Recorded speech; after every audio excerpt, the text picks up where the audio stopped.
Hello, everybody. Welcome to Wholehearted Loving. I'm Stephanie. Hi, I'm Georgianna.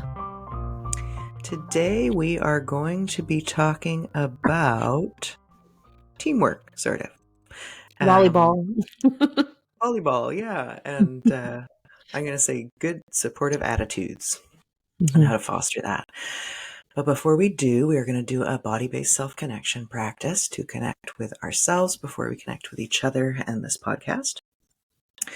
So we're going to have everybody feel your anchoring spot in your body. Feel your bum on the chair, your feet on the ground. Take a moment to notice if your body wants to stretch or move.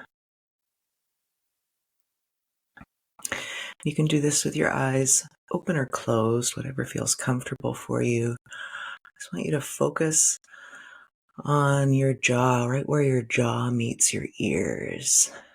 You give that spot some touch, a little light massage. And open your jaw as wide as it can go.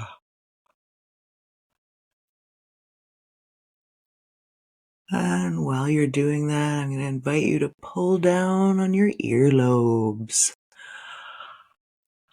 Big jaw open. Big yawn. Big yawn. And have a time exploring around your ears. You can pull them from the sides, from the top. Give your ears some good squeezing and tugs.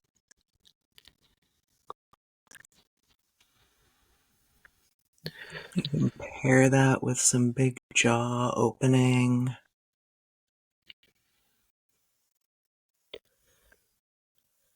And just notice how that feels, giving attention to your ears, which receive so much information day to day.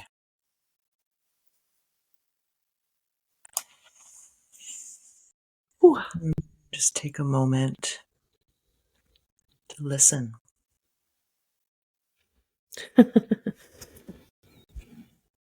I had a little memory come back of, I mean, in Chinese medicine, like we know like a lot of nerve endings are in the ears. So I'm always being reminded by my parents, like, touch your ears, massage your ears, pull your ears. And it reminded me of how I'd be with my parents and my dad would just randomly like tug at my ears, I think, like out of like, a loving, caring thing. And then sometimes as a kid, they would like, I don't know if your parents did, they just twist my ears. And sometimes it was like, we're just teasing you. And other times it's, you've been a bad kid. And so you twist your ear. Like, are you listening to me? So I have lots of different memories around my ears being pulled. Ears, yeah, there's a lot. Well, they would have had a hell of a time trying to catch me by the ear because I have tiny little elf ears, actually. And my ear canals are infant size, so they have to use baby tools to look into my ears. Oh. So I'm really aware of my ears all the time, and hearing and jaw too. We hold a lot in there. So good to give them a tug, and good to give them a tug for nice, loving reasons. Nice, loving reasons, yes. Actually, I used to wish that my earlobes were bigger because I kind of don't really have earlobes. I have like very small earlobes. Okay. So I used to pull them to hope they would become bigger, like very old ladies who wore heavy earrings for a long time. I imagined I could make them Did bigger. it ever work? No. No. I haven't given it 70 years yet. I thought you were going to say, but I haven't given up. It reminds me, like, my parents used to be like, okay, pinch your nose, like up here. It's going to give you, like, more of a bridge in your nose. I'm like, no, it's not. If you did it every day for 30 years, I bet it would work like a charm. Maybe, but I'd probably have other emotional wellness issues going on. I've definitely tried to push the bump out of my nose, the bridge of my nose. Oh, yeah. It just reminds me of all the things we've tried to do. thinking that something's wrong with our bodies. This needs to be another episode or series of episodes. Mm-hmm. Yeah.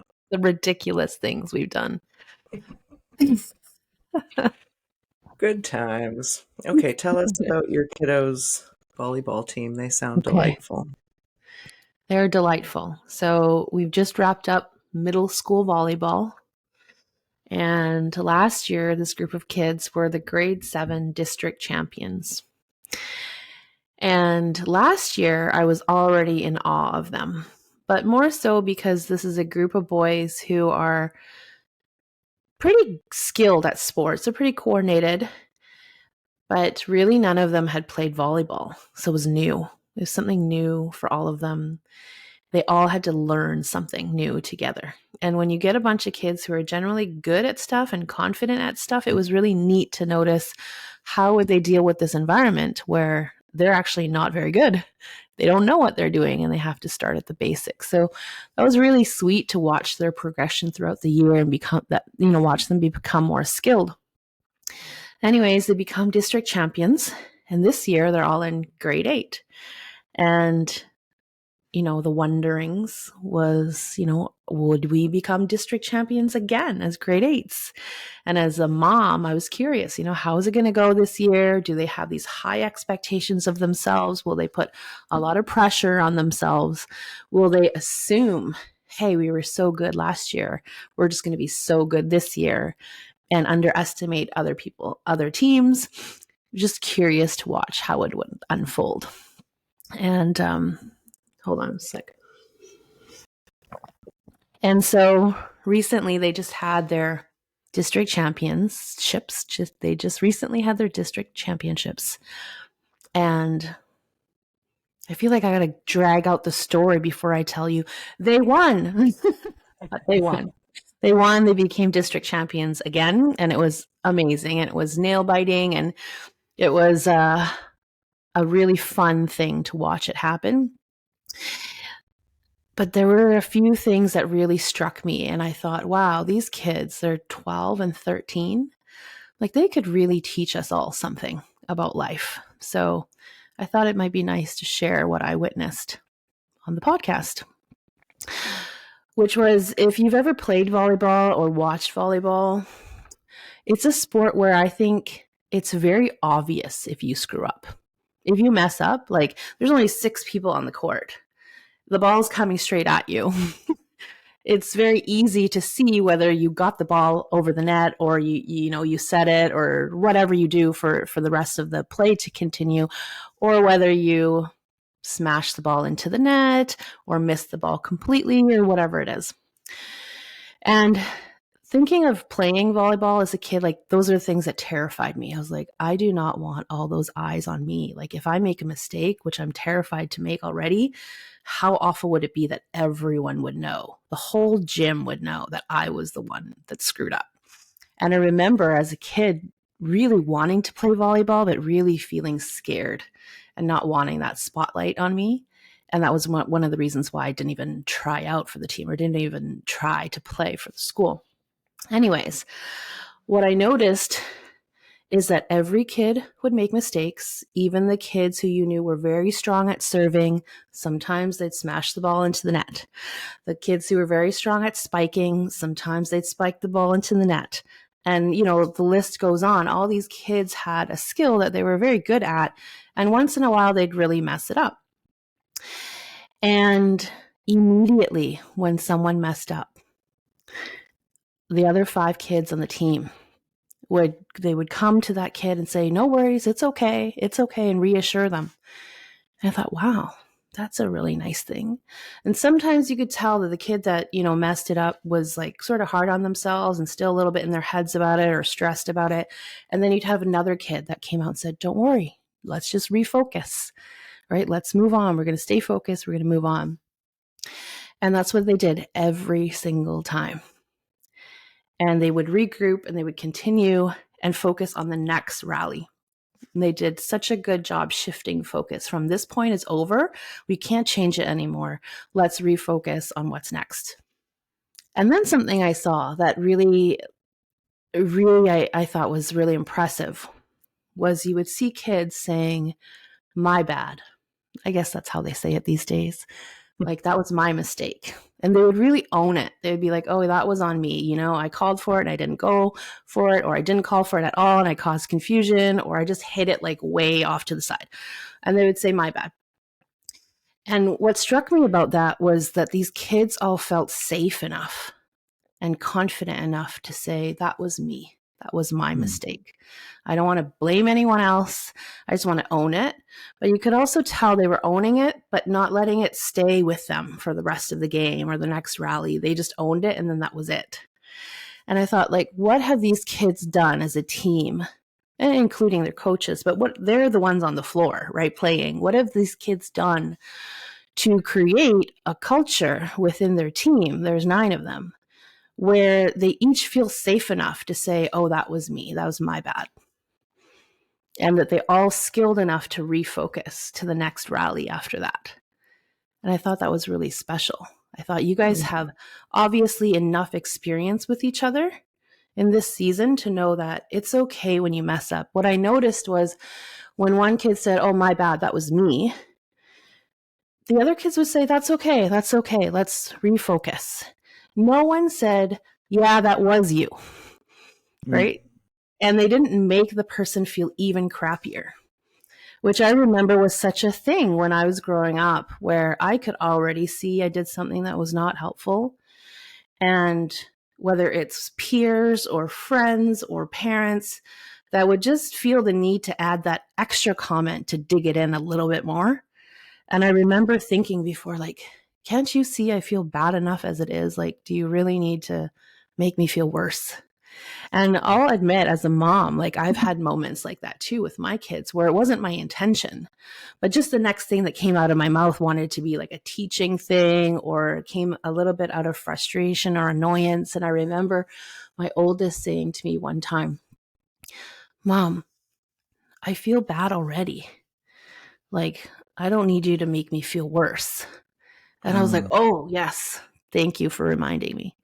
That's the thing that I hated. Like, the words that he said were exactly how I felt as a kid. And I was like, oh, I don't want to do that. I don't want to create that cycle again.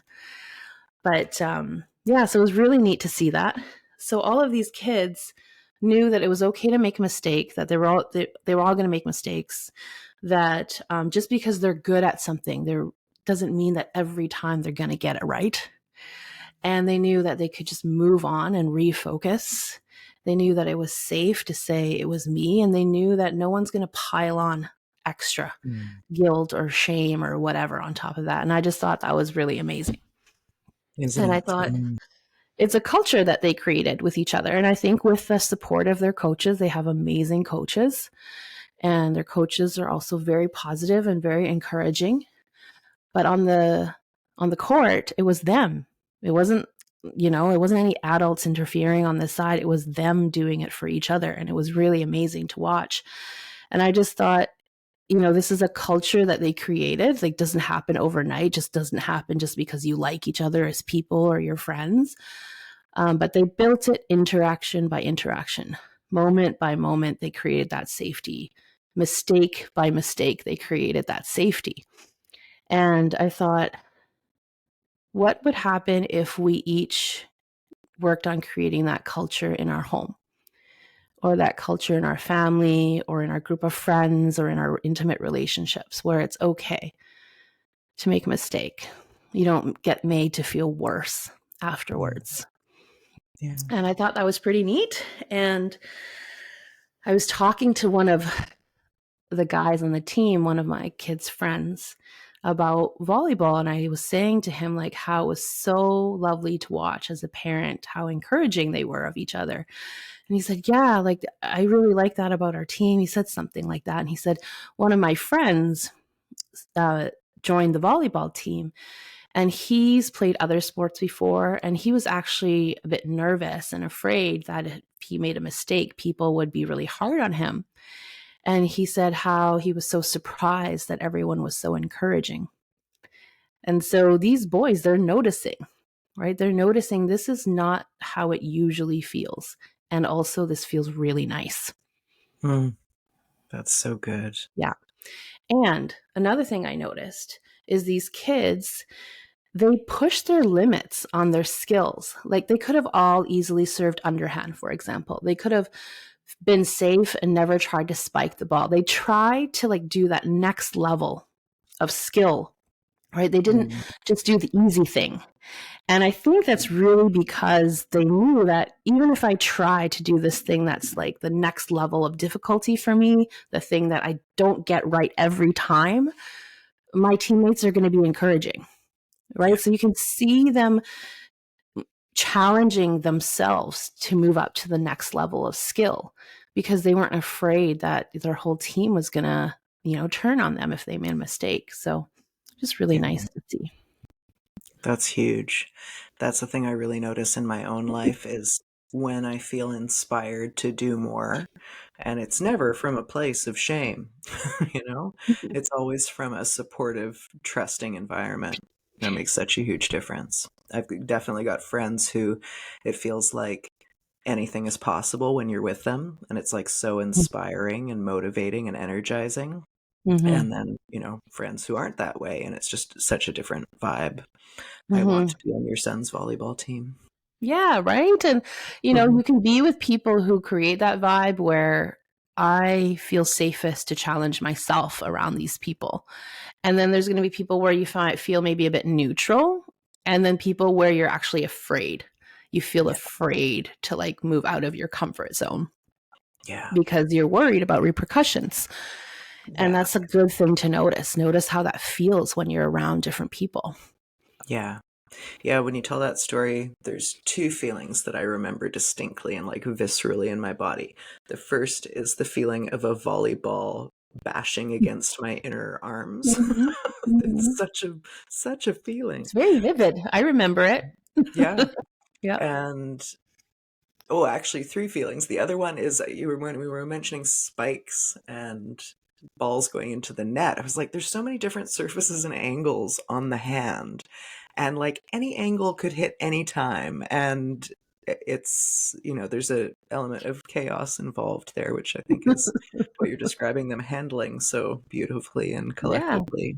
they handle it really well. And I really noticed, because we watched, I think, 5 teams play, 5 schools play at that championship, the semifinals and the finals.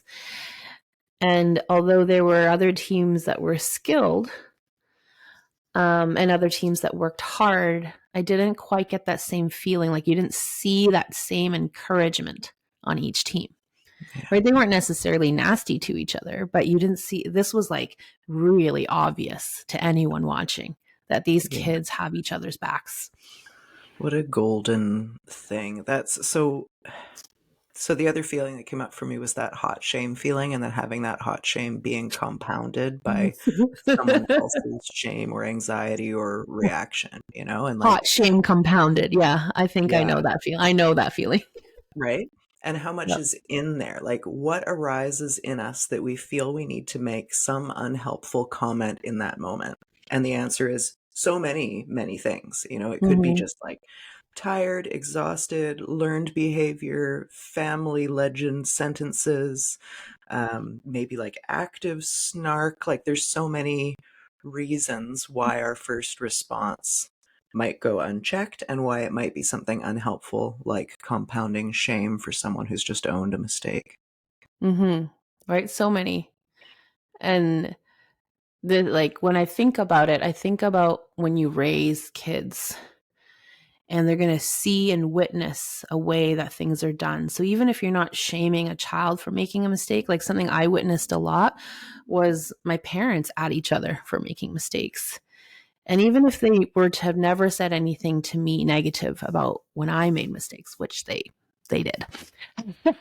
But even if they didn't, you start that becomes your blueprint Yeah. of how you see the world and other people and how you view mistakes and what you feel, what you think is a reasonable way and a helpful way to react to that. And I'm thinking now you see these 9 boys on this court who are able to do that.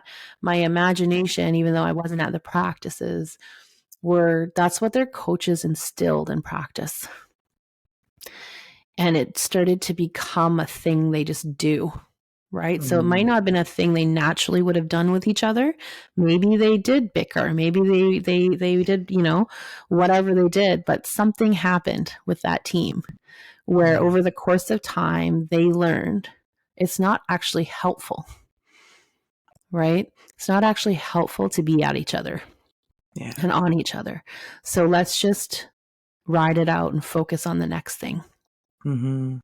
Yeah. And it was really delightful to watch. And it's really neat to see that if you create that culture, you know, for kids and you show them over time, there's enough repetition that they take that out into the world with them. You don't even have to Hmm. say anything. They've noticed themselves how good it feels that they Yeah. want to create for themselves, right? So yeah. Wow. I have experienced the feeling of shame kind of not being welcome. Okay, I'm going to tie this into the wheel of life because I think there's some areas in which I've felt very encouraged in my life and some areas where I've felt shamed. Mm-hmm. And I can feel the visceral sense of going into a situation where for me, shame is just not welcome and it's not even a thing. It would never occur to me. And then to encounter people who have the shame assumption. They've been shamed in this realm where I have not been shamed. Mm-hmm. So my not shaming is met with like confusion and shame and how confusing that can be. And this makes me think of the wheel of life, which we went through in one of our last workshops, where so it's just a wheel that's segmented into pie shapes that represent the different areas of life, like work and relationship and family and home. And I think it would be neat for listeners and for me to think about in what areas shame feels more prevalent Mm, or, normal or there's none there at all. yeah, that's something neat to consider. Um, are there areas in your life where you can very immediately say, oh, there was lots of shame in those segments of the wheel of life?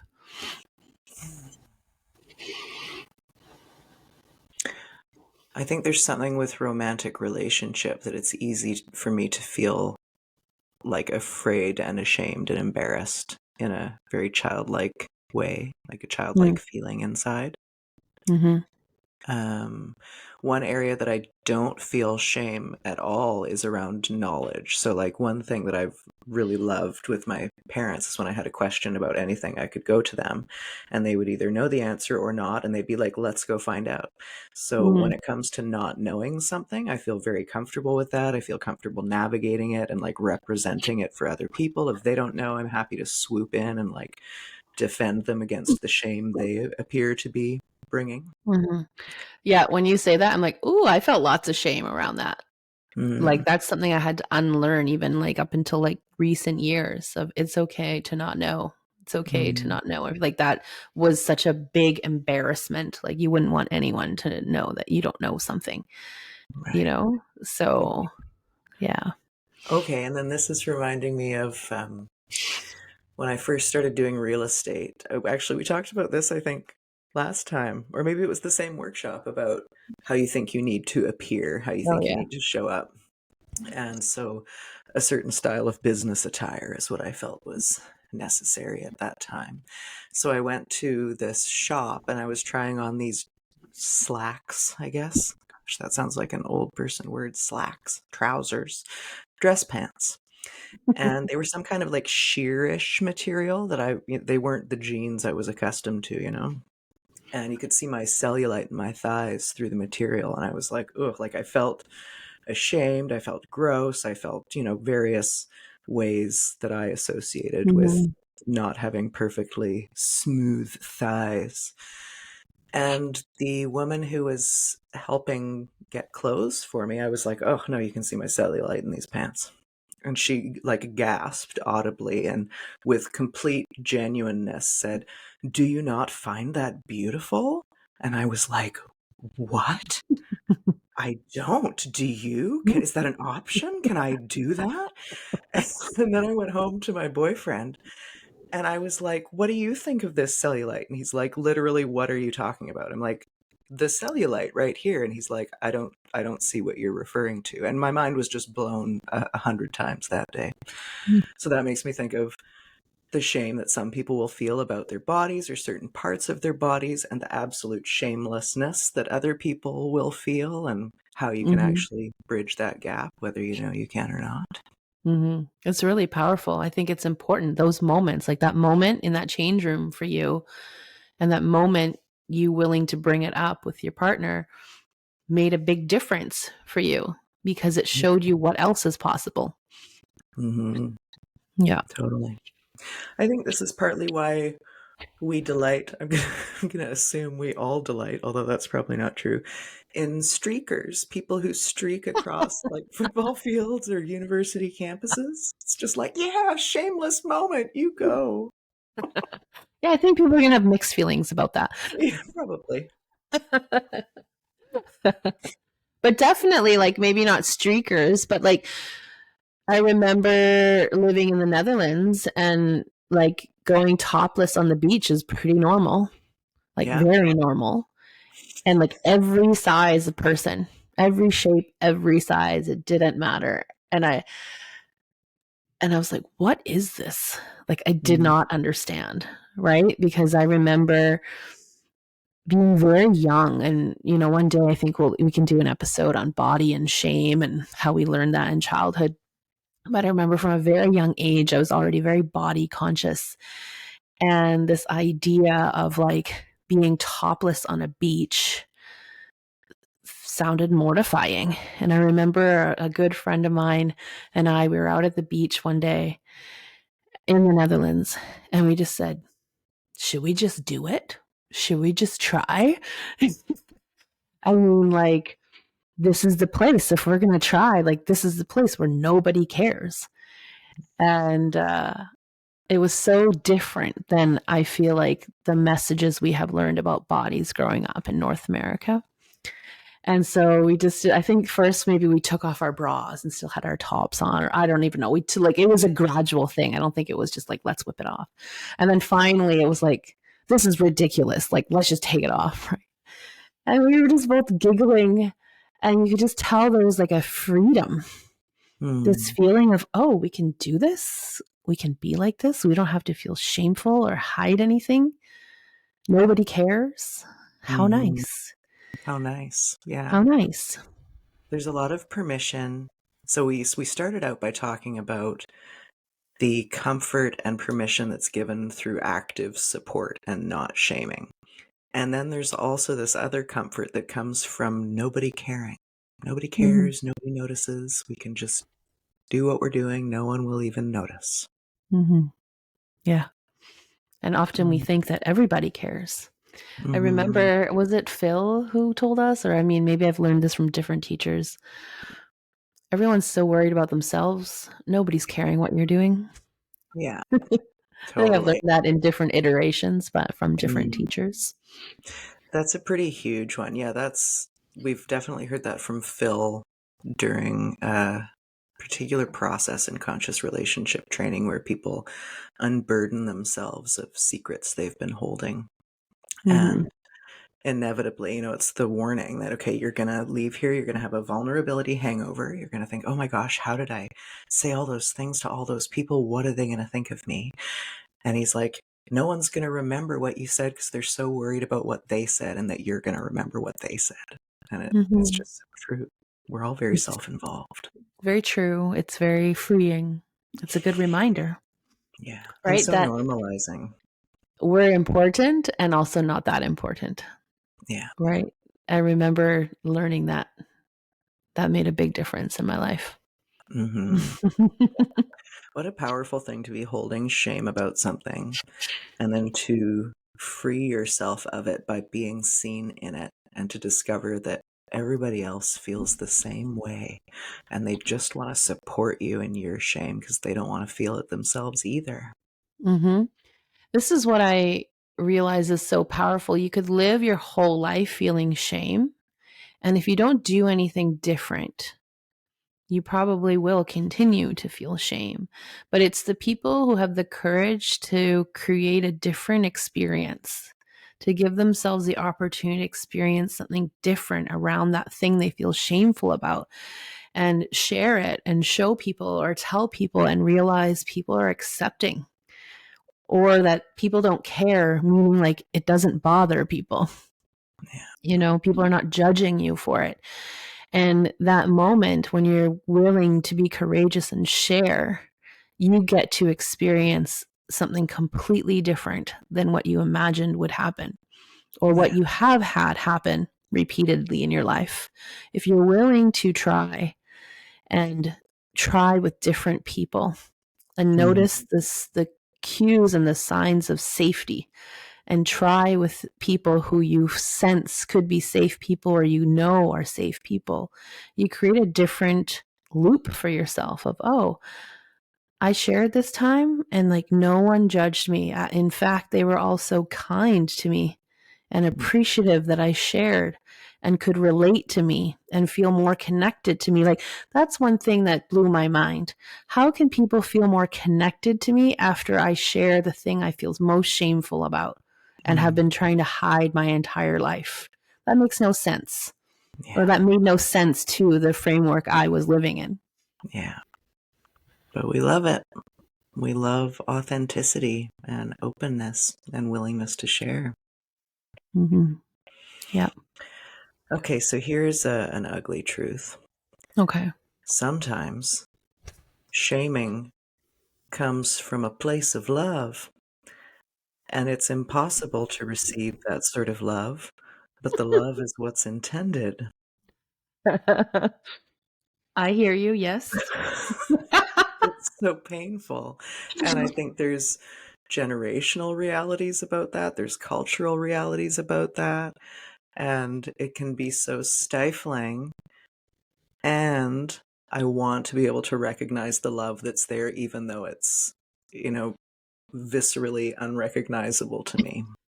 It has been the story of my life because I think generationally from my parents and culturally, shame was seen as the biggest motivator.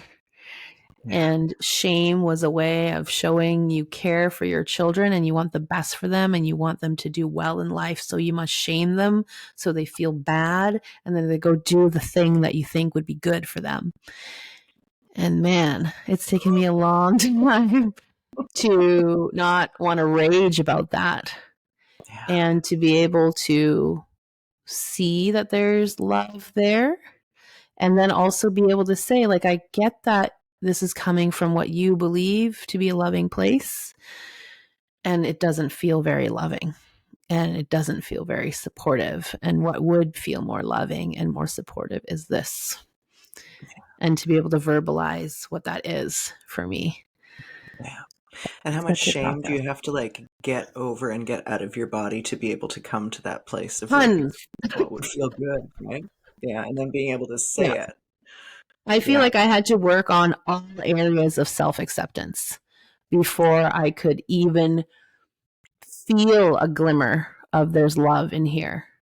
Yeah. Right? I might have cognitively understood, okay, my parents love me. This is what they believe to be the best way to help me in life. But if I ever heard those shaming words, immediately in the body, it's like defensiveness and Yeah. hurt. Yeah. And then so how when we first start delivering those messages about we're not willing to accept shame, inevitably we're going to be saying them in ways that shame the people we're asking not to shame Yes. us. Yes. Yes. For sure. I remember like saying probably things like, well, why would you think that's a good thing to say or helpful to say or whatever, you know? Why do you think I don't tell you anything? Such a journey. I remember being with my mom in a bookstore, and I think at this point in life I was on a don't shame me, I won't accept shaming kind of a kick in a not so much compassionate way probably. And there was this book called No Shame on the bestsellers display, and it was this woman in her underpants like removing her shirt, and she was like, just a regular woman in not sexy underpants. No Shame is the title of the book. And I said, "Look, Mom, no shame." And she goes, "Oh, well, she should have some shame."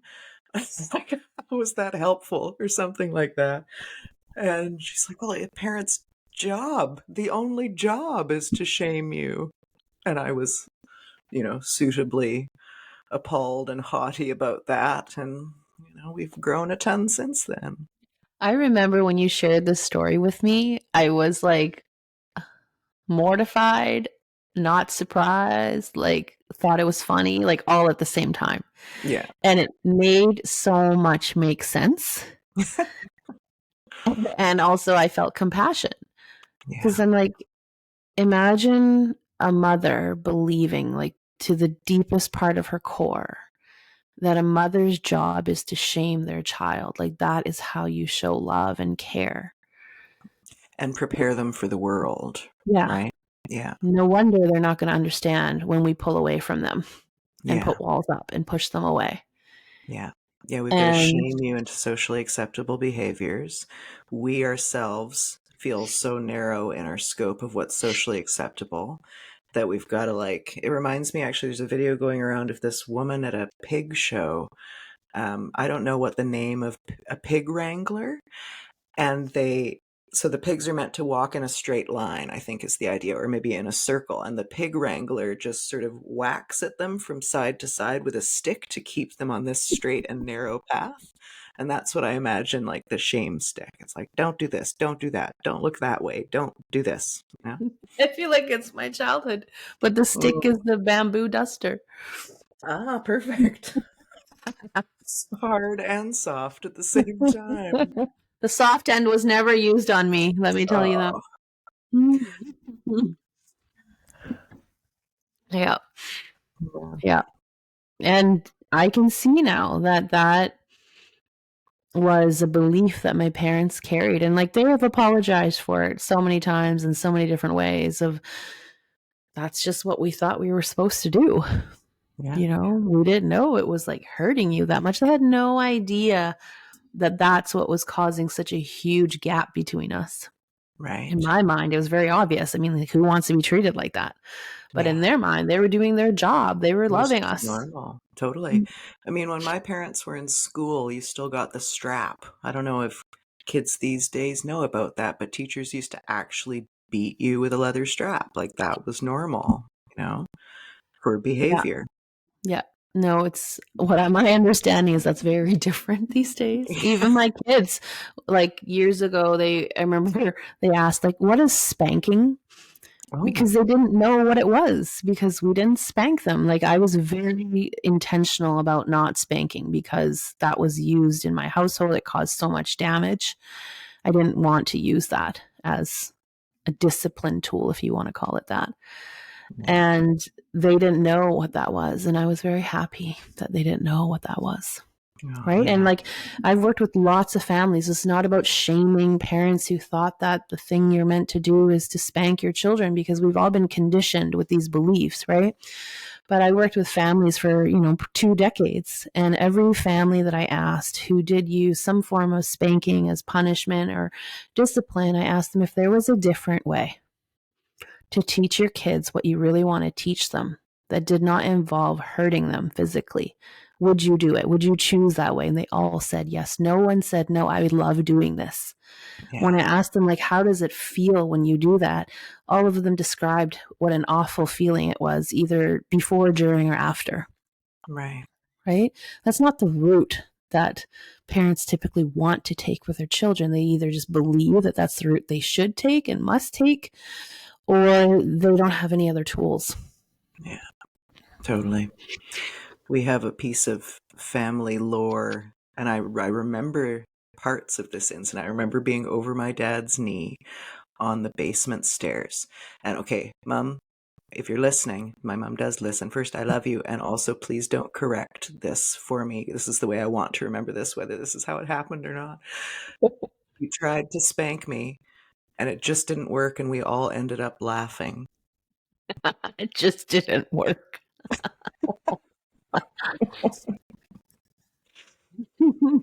Yeah.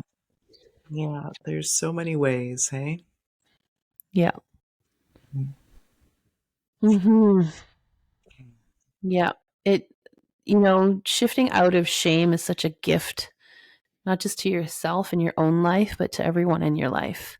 Because I feel like the areas where I felt very shameful about, I was either very heavily judging other people about, either admitting it or not admitting it to myself, or like very critical of other people in those areas, or very jealous. None of those feel good.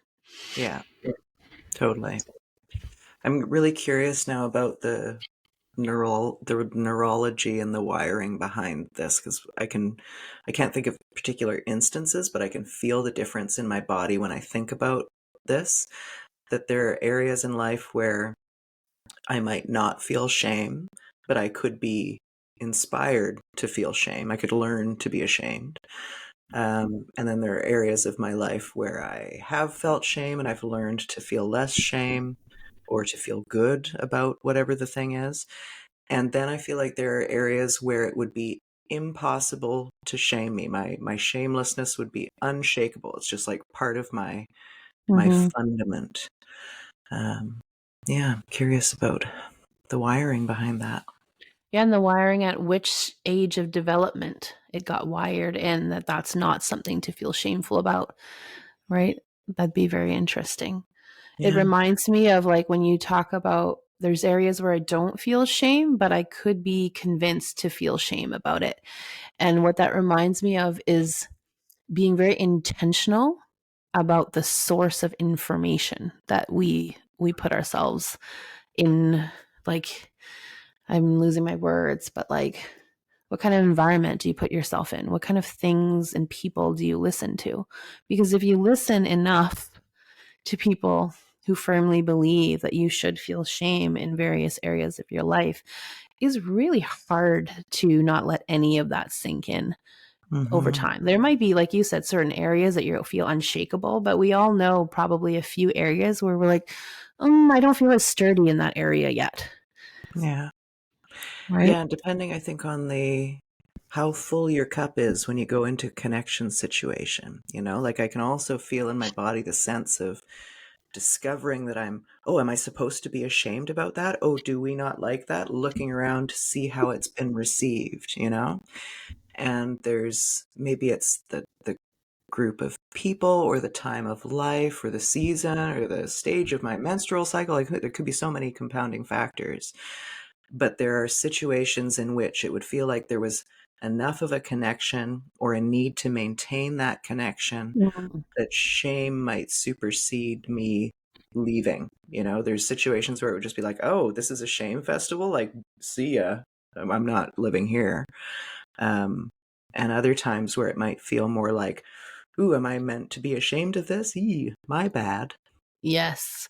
This reminds me of like having the awareness, and this is an awareness I think we need to build with ourselves of how sturdy or vulnerable do I feel right now? Yeah. Right? For whatever reason, that vulnerability is. Sometimes it's just a shift in hormones in your monthly cycle, but sometimes it's, like you said, a season in life that's tough. It's to be aware of like, I feel more vulnerable and prone to Yeah. being more easily shifted into shame right now in my life. And so, if that's not what I want to experience, I want to be more intentional about who I place myself around. Yeah. Yeah. And creating that sturdiness. Like, I feel like there are practices that I engage in personally, like rituals and self care is kind of the vein where I create that sturdiness for myself. And when I've abandoned parts of myself or neglected parts of myself, there's less of that sturdiness that I'm bringing with Mhm. me. And that is Mhm. something that I have some control over. Yeah. Yeah, I see that also in my life. There's certain seasons of my life where I feel really sturdy in certain areas. And often that sturdiness for me also comes from what I choose to listen to. I'm really impacted by like auditory input, right? Like Hmm. for many years in my life, what I realized was if I'm not listening to something uplifting, like people's words, a mindset, if left to my own devices, my brain has a way of taking it to a negative place. Mm-hmm. And so I really noticed that and just worked with it. I'm like, okay, that means I need to be very intentional about what comes in, comes Yeah. into my brain, into my ears. And I've got myself so much sturdier that I don't need to have that kind of same level of input to feel sturdy anymore. But I do notice, hey, if I've gone like a month or 3 without really being intentional about what I'm listening to, then I'll feel like less sturdy. I'll feel more in a rut. Yeah. There'll be a little bit more distance between me and that firm belief about what's possible. Mm. And it's fine, but it just is a reminder of, oh, I need to be intentional about bringing that back into my life again to feel some of that sturdiness again. Yeah. So Yeah. good. Mm-hmm. And I Great. choose what I listen to based on which areas of life I need to feel a little bit of sturdiness in. Hmm. And it's always been helpful. What kind of things do you listen to? Well, there was a time where I really needed to listen to voices that reminded me of like compassion for myself, because that wasn't my own inner voice yet. There were other areas of my life, other times and seasons where I had to remind myself and listen to voices that reminded me that it doesn't matter if someone makes you feel good sometimes, if they're treating you in ways that are, making you also question your worth, then you might need to reevaluate some of those choices. Like I needed those outside reminders. There were times where I needed reminders that it's okay to have boundaries with your parents, Mm-hmm. right? I don't need those reminders anymore. But there was a time where that was not my inner belief and not my inner voice. And so I needed to hear those things on repeat. There were times when I needed to hear that the gifts I have to offer the world are actually valuable. They're not like just pointless things that I should keep to myself, hidden down in the basement. Because I was like, oh, nobody just needs to know what I'm up to. I can just do it over here on the side. And this podcast wouldn't exist if I didn't listen to those things on repeat for a while to like feel some sturdiness in like the value we all have in gifting something into the world. So, you know, Mm-hmm. different Yeah. areas of growth at different areas reminds me of the wheel of life, right? If I looked at the different areas on the wheel of life, different seasons of my life felt like different pieces of the pie were at the forefront. And what I needed more of that positive reinforcement around those topics. Mm-hmm.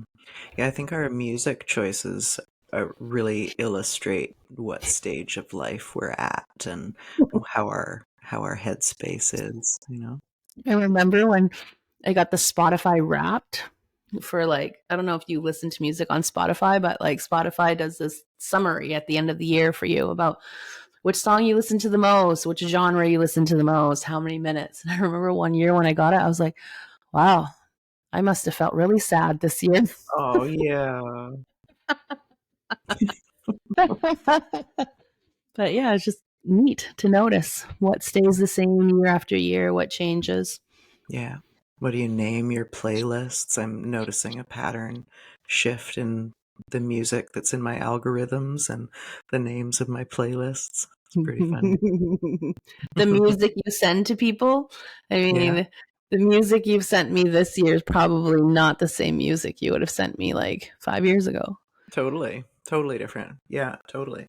I And actually not found some of the because music I used to listen to kind of like abrasive. I mean, some of it's just like straight up. I mean, I do like death metal sometimes, but lately I've been listening to more sort of uplifting Jesus-y music. And, 2 years ago it would have been like really deep, kind of sensual music and things that just don't feel like the vibe. Like I could listen today to a playlist that was my favorite on repeat constantly 2 years ago, and I'm just like, this is not true right now. hmm yeah, we're all evolving, right? Different Thank seasons of life. Yeah. Cool. Well, Missy, it's been almost an hour. Do you have Mhm. a closing practice in mind? Hmm. Yeah. So, on the topic of shame, this is going to be like a choose your own adventure kind of practice. Choose your Do you remember? shame. Choose your shame. Actually, I was going to go in a different direction. I was going to say, choose your loving practice, your Oh, self good. loving practice. So, something that reminds you of the opposite of shame. How Mm, could you give yourself some nourishing touch that's the opposite of shame right now? mm. That's a big old hug for me. Mm-hmm. Hmm. Mine is like a big a hug, but then also like a soft, like my moving my thumb on my arm, and I feel a little bit of softness there.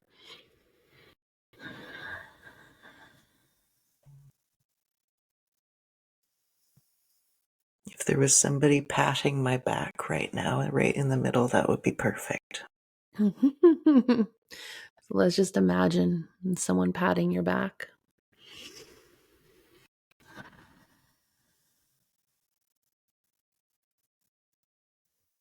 And as they pat, the visual I have is as they pat, is all this shame gets to sort of just shake off and fall to the ground. Mm. Just loosen its grip on you. Fall to the ground. Must have something I can use to pat myself on. I'm going to use my phone.